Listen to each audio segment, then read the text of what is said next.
Chapter 53, Peacemaking. Chapter 1. What has been said regarding reconciliation between the people. Narrated Saul bin Saad. There was a dispute amongst the people of the tribe of Bani Amr bin Auf.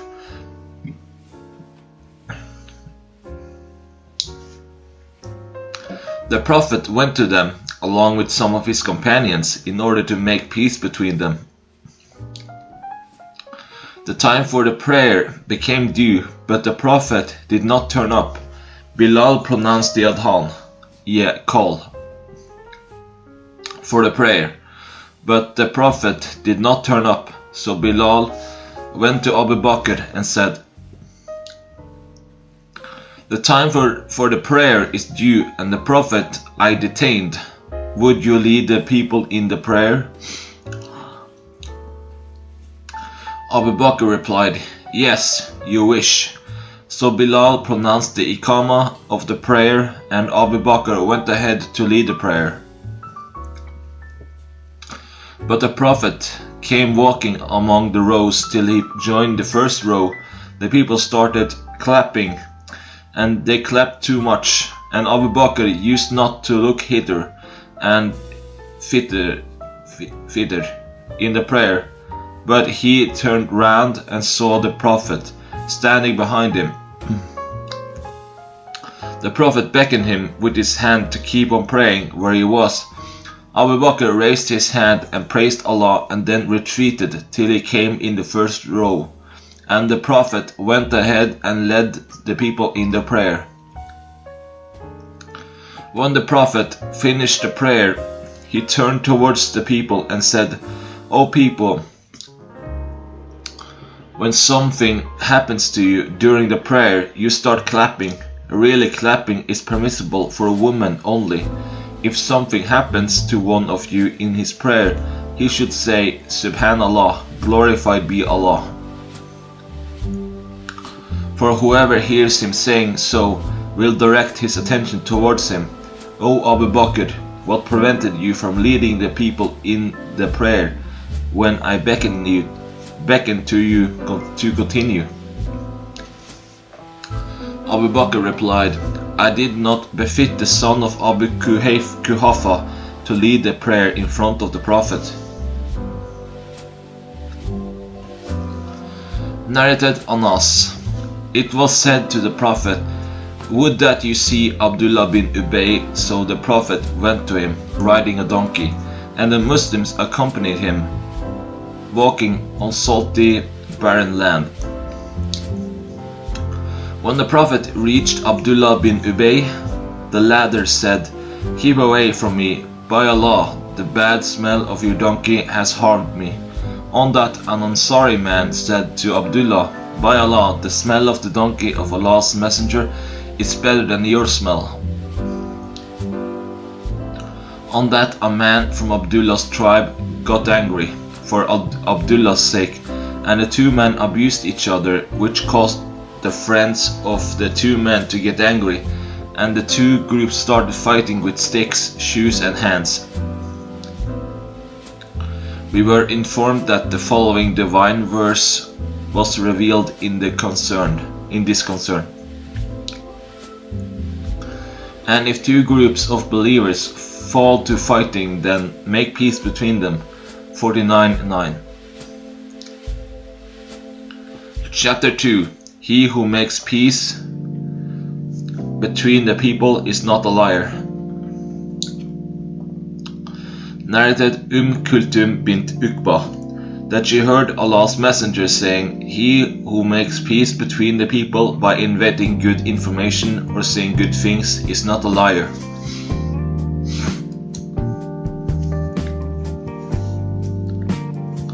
Chapter 3. Let us go to bring about reconciliation. Narrated Saul bin Saad. Once the people of Cuba fought with each other till they threw stones on each other. When Allah's apostle was informed about it, he said, Let us go to bring about a reconciliation between them. Chapter 4. The statement of Allah Azza wa Jal. If they make terms of peace between themselves, and making peace is better. Narrated Aisha. The following verse: if a woman fears cruelty or desertion on her husband's part, the husband notices something unpleasant about his wife, such as old age or the like, and wants to divorce her, but she asks him to keep her and provide for her as he wishes. 428. There is no blame on them if they reconcile on such basis. Chapter 5. If some people are reconciled on illegal basis, their reconciliation is rejected. Narrated Abu Huraira and Zayd bin Khalid al-Juhani.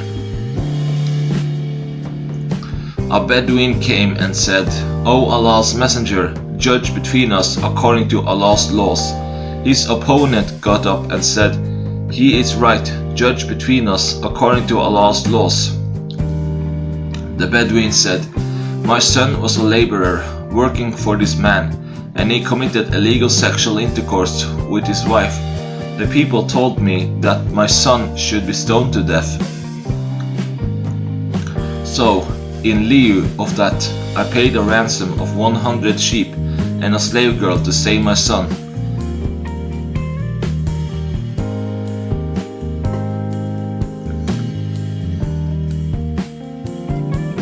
Then I asked the learned scholars, who said, Your son has to be lashed 100 lashes and has to be exiled for 1 year. The Prophet said, No doubt I will judge between you according to Allah's laws.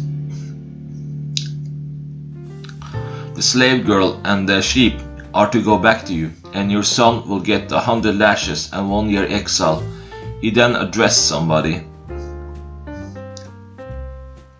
O Unais, go to the wife of this man and stone her to death. So Unais went and stoned her to death. Narrated Aisha.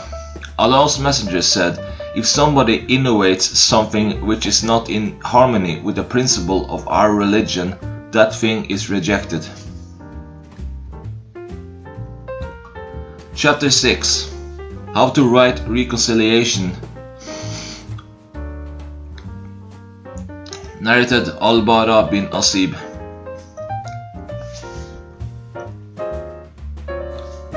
When Allah's Messenger concluded a peace treaty with the people of Hudaybiyah, Ali bin Abi Talib wrote the document, and he mentioned in it, Muhammad, Allah's Messenger. The pagans said, Don't write Muhammad, Allah's Messenger, for if you were an apostle, we will not fight with you. Allah's apostle asked Ali to rub it out. But Ali said, I will not be the person to rub it out. Allah's Messenger rubbed it out and made peace with them on the condition that the Prophet and his companions would enter Mecca and stay there for 3 days,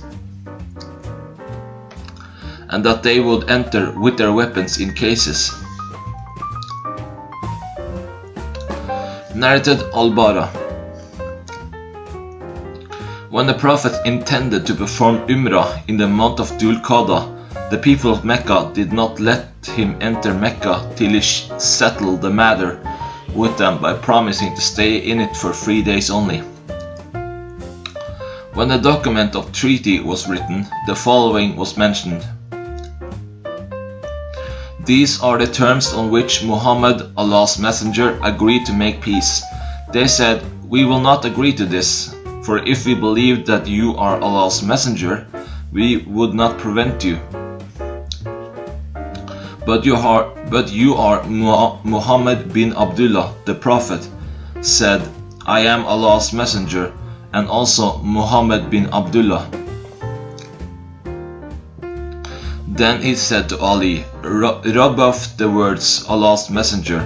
But Ali said, No, by Allah, I will never rub off your name. So Allah's messenger took the document and wrote, This is what Muhammad bin Abdullah has agreed upon.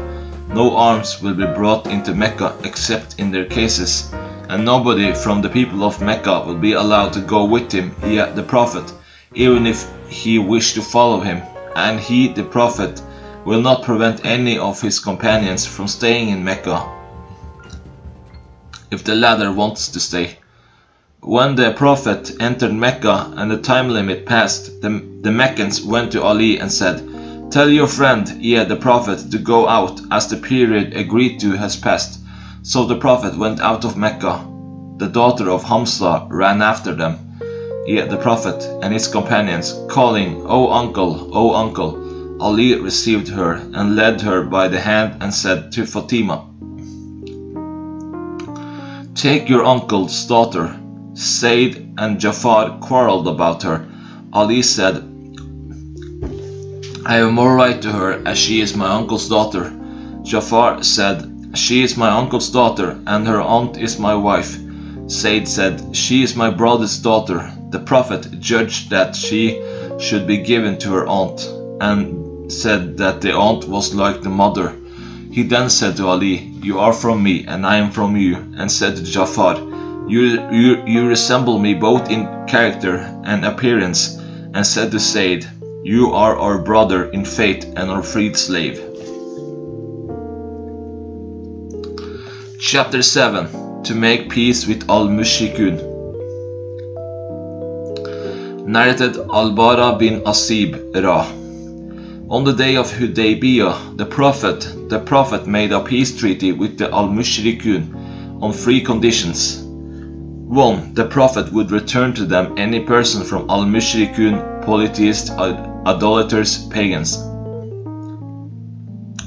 2. Al-Mushrikun pagans will not return any of the Muslims going to them. And 3. The Prophet and his companions would come to Makkah and the following year, and would stay there for 3 days, and would enter with their weapons in cases, e.g. swords, arrows, bows, etc. Abu Jandal came hopping, his legs being chained, but the Prophet returned him to al-Mushrikun. Narrated Ibn Umar.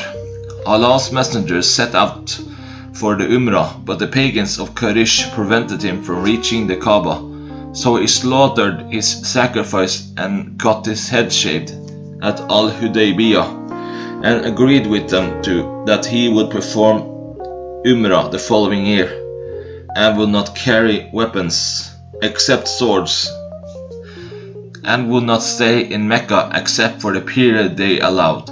So the Prophet performed the Umrah in the following year and entered Mecca according to the treaty. And when he stayed for 3 days, the pagans ordered him to depart, and he departed. Narrated Sal bin Abu Hatma. Abdullah bin Sal and Muhayisa bin Masud bin Zaid went to Khaybar when it had a peace treaty with the Muslims.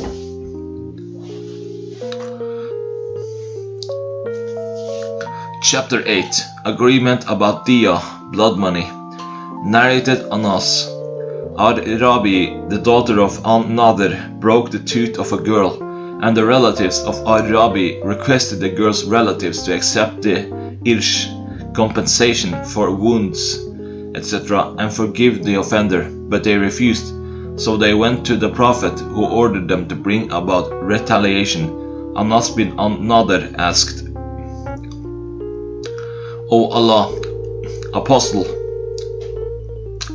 will the tooth of Ar-Rabi be broken? No, by him who has sent you with the truth, her tooth will not be broken. The Prophet said, O Anas, Allah law ordains retaliations.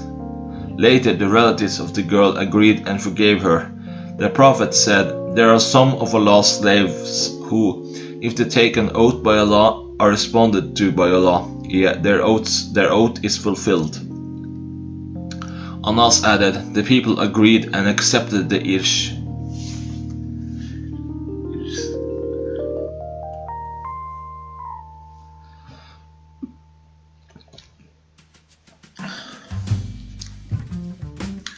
Chapter 9. This son of mine is Saeed.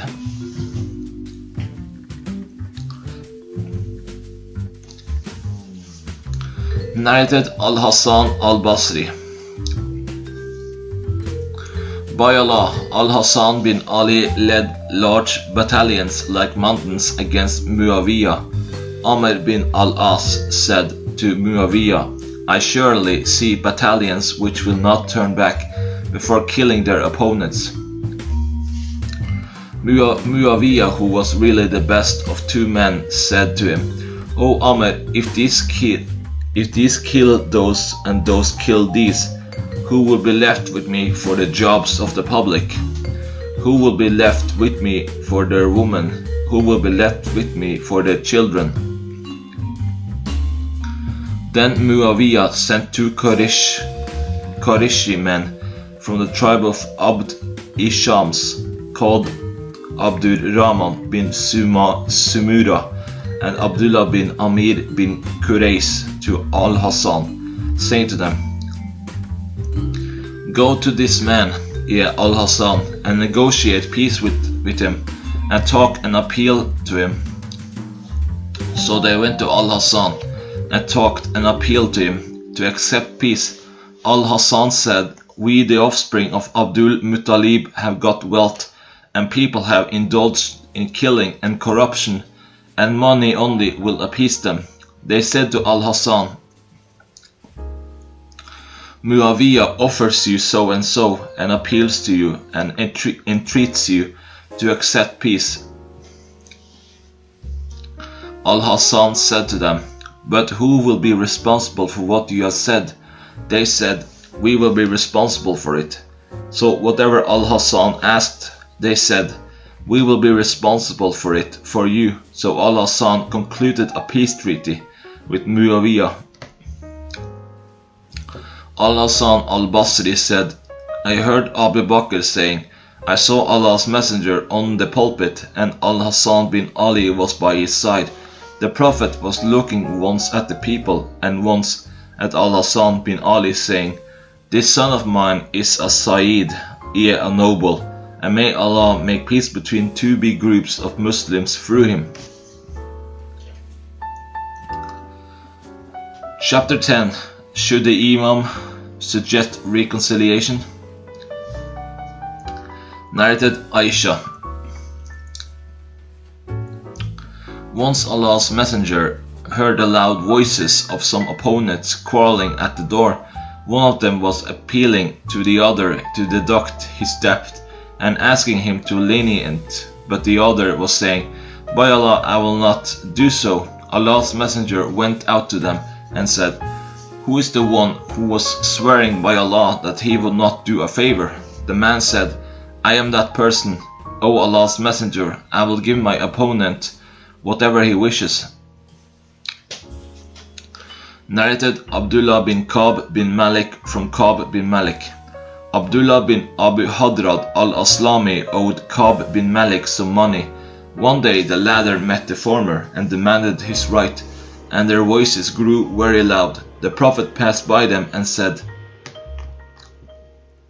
O Ka'b, beckoning him with his hand, as if intending to say, deduct half the debts. So Ka'b took half what the other owed him, and remitted the other half. Chapter 11. The superiority of making peace and establishing justice among the people. Narrated Abu Hurairah.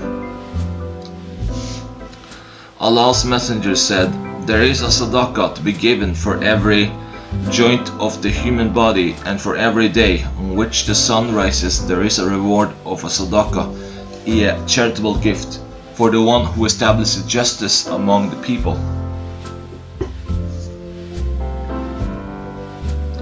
Chapter 12. If the Imam, a ruler, suggests a reconciliation. Narrated Urwa bin As-Subayr. As-Subayr told me that he quarreled with an Ansari man who had participated in the Battle of Badr. in front of Allah's Messenger about a water stream, which both of them used for irrigation. Allah's Messenger said to Zubair, O Zubair, irrigate your garden first and then let the water flow to your neighbor. The Ansari became angry and said, O Allah's Messenger, is it because he is your cousin? On that, the complexion of Allah's Messenger changed because of anger, and said to Zubair, I irrigate your garden and then withhold the water till it reaches the walls surrounding the palms. So Allah's Messenger gave Zubair his full right. Before that, Allah's Messenger had given a generous judgment beneficial for Zubair and the Ansari, but when the Ansar irritated Allah's Messenger, he gave Zubair his full right according to the evident law. Zubair said, By Allah, I think the following verse was revealed concerning that case. But no, by your Lord, they can have no faith until they make you judge in all disputes between them. 465. Chapter 13. Reconciliation between the creditors and between the inheritors. Narrated Jabir bin Abdullah. My father died and was in debt. I suggested that his creditors take the fruits, dates, of my garden in lieu of the debt of my father, but they refused the offer, as they thought that it would not cover the full debt. So I went to the Prophet and told him about it. He said to me, When you pluck the dates and collect them in the mirbad, a place where dates are dried, call me, Allah's Messenger. Finally he came accompanied by Abu Bakr and Umar and sat on the dates and invoked Allah to bless them. Then he said, Call your creditors and give them their full rights. So I paid all my father's creditors in full, and yet 13 extra wasks of dates remain, 7 of which were Ajwa and 6 were Laun, or 6 of which were of Ajwa and 7 were Laun. I met Allah's Messenger at sunset and informed him about it. On that he smiled and said, Go to Abu Bakr and Umar and tell them about it. They said, We perceived that was going to happen, as Allah's Messenger did what he did. Chapter 14. Reconciliation in case of dispute concerning debts. Narrated Abdullah bin Ka'b, that Ka'b bin Malik told him that in the lifetime of Allah's Messenger, he demanded his debt from Ibn Abu Hadrad in the mosque. Their voices grew louder till Allah's Messenger heard them while he was in his house. So he lifted the curtain of his room and called Ka'b bin Malik, saying, O Ka'b. He replied, Labaik. O Allah's Messenger. He beckoned to him with his hand, suggesting that he deduct half the debt. Ka'b said, I agree, O Allah's Messenger. Allah's Messenger then said to Ibn Abu Hadrad, Get up and pay him the rest.